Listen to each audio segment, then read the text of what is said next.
जय हिंद। आप देख रहे हैं Indian news nation. Shri Yogendra Yadav ने एसआईआर को संविधान के विरुद्ध बताया। आइए सुनते हैं इनकी पूरी बातों को। इससे बड़ा झूठ क्या हो सकता है भाई।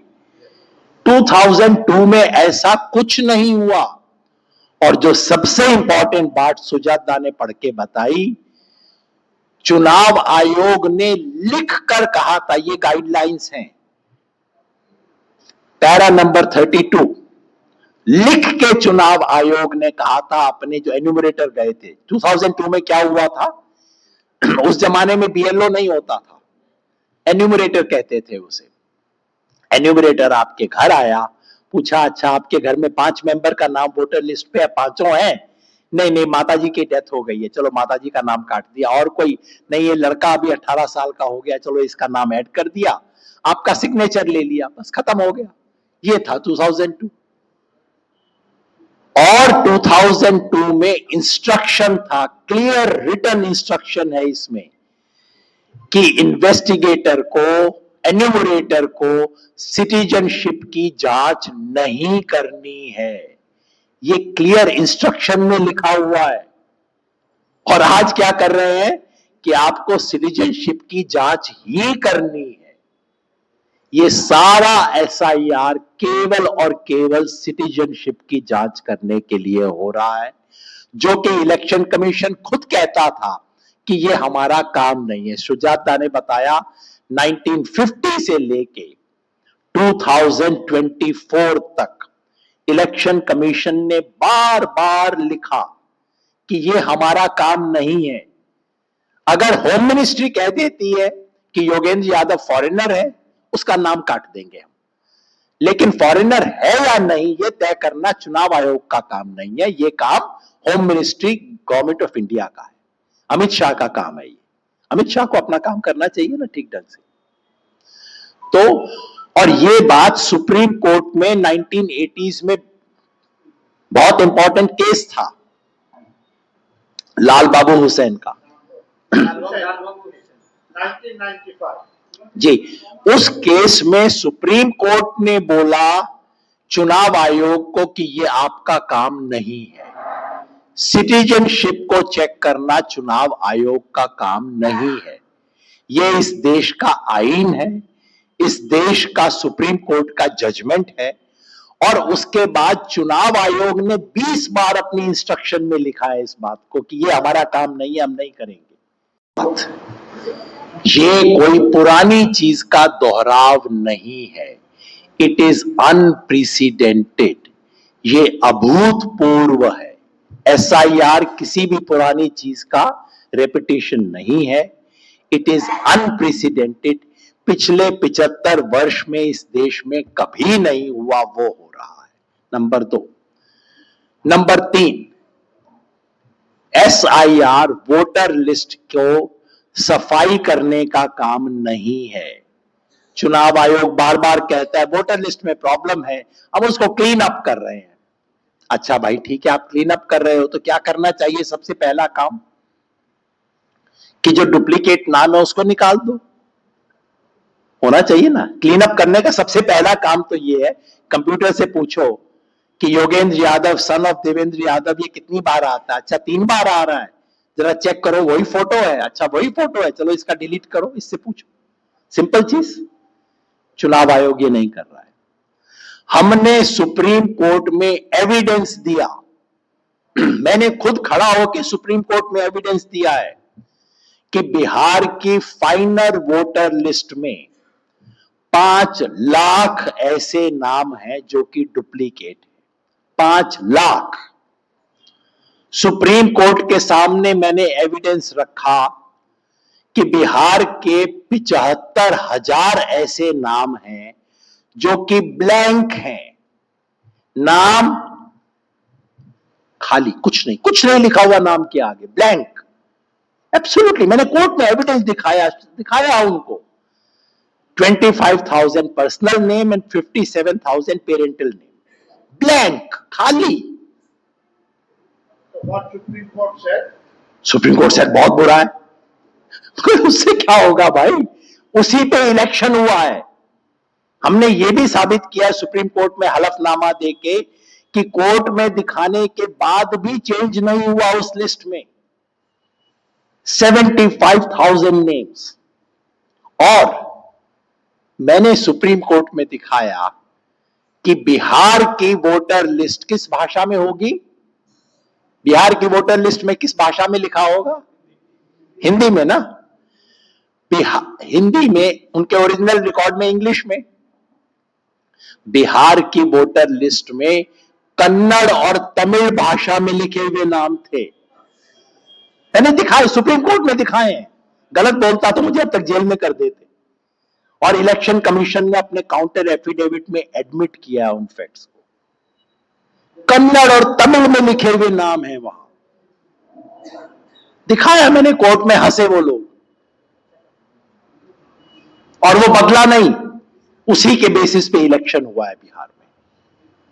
आप बताइए। और चुनाव आयोग का नियम है कि अगर किसी एक मकान में 10 से ज्यादा वोटर हैं तो उसकी फिजिकल वेरिफिकेशन होना चाहिए। यह नहीं कि इम्पॉसिबल है, हो सकता है 10 से ज्यादा वोटर हों। 10 से ज्यादा वोटर का मतलब है घर में 18-20 लोग होंगे। तो चुनाव आयोग ने नियम बना रखा है कि 10 से ज्यादा अगर है तो ईआरओ को जाके फिजिकली वेरीफाई करना। आप कृपया अपने कागजात दीजिए। कागजात क्या दीजिए? आप अपनी सिटीजनशिप साबित करने के कागजात दीजिए। अब किसी से आप पूछेंगे कागजात, तो वो क्या बोलेगा? हाँ जी, मेरे पास कागजात है, मेरे पास आधार कार्ड है, मेरे पास वोटर कार्ड है, मेरे पास ड्राइविंग लाइसेंस है, मेरे पास पैन कार्ड है। ये सब चुनाव आयोग ने रिजेक्ट कर दिए हैं। आधार पे मैं बाद में आऊंगा। आपके पास photo identity card, election commission का दिया हुआ फोटो आइडेंटिटी कार्ड है, इलेक्शन कमीशन कहेगा हम तो इसे पहचानते नहीं है, पता नहीं क्या डॉक्यूमेंट, हम नहीं जानते इसे। आपके पास पैन कार्ड है, पैन कार्ड, इनकम टैक्स देते हैं आप, इलेक्शन कमीशन कहेगा हम नहीं जानते। ड्राइविंग लाइसेंस नहीं जानते, ration card not acceptable, MNREGA job card not acceptable. तो जो जो डॉक्यूमेंट साधारण लोगों के पास होते हैं वो एक्सेप्ट नहीं किए जाएंगे। तो क्या एक्सेप्टेबल है? पासपोर्ट। अब कितने लोगों के पास पासपोर्ट होता है आप सोच लीजिए। क्या एक्सेप्टेबल है? Birth certificate. अब बर्थ सर्टिफिकेट जब हमने सुप्रीम कोर्ट में कहा तो जज साहब ने कहा कि मेरे पास भी बर्थ सर्टिफिकेट नहीं है। मैं आपको अपना बताता हूं, मेरे फादर टीचर, मेरी मदर टीचर, और मेरा जन्म घर पे नहीं हुआ, सरकारी हॉस्पिटल में हुआ है। मेरे पास बर्थ सर्टिफिकेट नहीं है। किसके पास बर्थ सर्टिफिकेट होता है इस देश में? तो और तीसरा है मैट्रिकुलेशन या उससे ऊपर की डिग्री का सर्टिफिकेट, जिसमें आपकी डेट ऑफ बर्थ मेंशन्ड होती है। जिसने मैट्रिक नहीं की वो क्या करेगा? इस देश में मैट्रिक ना करना गुनाह है क्या? क्राइम है क्या? मैट्रिक नहीं किया आप नागरिक नहीं बन सकते? भाई, लिस्ट का रिवीजन नहीं है, एसआईआर किसी पुराने स्टैंडर्ड प्रक्रिया का रिपीटिशन नहीं है, एसआईआर वोटर लिस्ट को क्लीन करने का इंस्ट्रूमेंट नहीं है, एसआईआर विदेशी नागरिकों को बाहर निकालने का तरीका नहीं है। तो फिर क्या है भाई एसआईआर? एसआईआर डिसएनफ्रेंचाइज करने का तरीका है, वोटर लिस्ट पे कैंची चलाने का तरीका है। एसआईआर लोगों को वोटर लिस्ट से बाहर निकालने का तरीका है। किन लोगों को? जो बीजेपी के लिए इनकन्वीनियंट हो, जिनका वोट बीजेपी को मिलने की गारंटी नहीं है, या गारंटी है कि बीजेपी को तो नहीं मिलेगा, उनको वोटर लिस्ट से बाहर निकालने का तरीका है। और ये कैसे होगा? 2 स्टेप में होगा। पहला स्टेप ये होगा कि जैसे मैंने बताया, याद रखिएगा इस फिगर को, 7,67,00,000 50,000 ये आज की तारीख में बंगाल के वोटर हैं। आपको टीवी चैनल वाले बताएंगे, बंगाल का इलेक्शन कमिश्नर भी बोल देगा कि नहीं नहीं ये तो बहुत ज्यादा है, इसमें काफी विदेशी नाम है। ये लिस्ट जो है, लिस्ट इन्फ्लेटेड है, मतलब जितनी होनी चाहिए उससे ज्यादा है। इसको ठीक करके हम ठीक साइज का करेंगे, ऐसा वो बोलेंगे। इसलिए मैं आपको एक और आंकड़ा देता हूं, याद रखिएगा। सॉरी मैं टीचर वाला काम कर रहा हूं, लेकिन मैं चाहता हूं कि ये सब बातें हमें पता हो, ताकि यहां बैठे हुए साथी बोलेंगे, हर साथी आगे जाके 500,000 लोगों को बताएगा कि सच्चाई क्या है इसकी।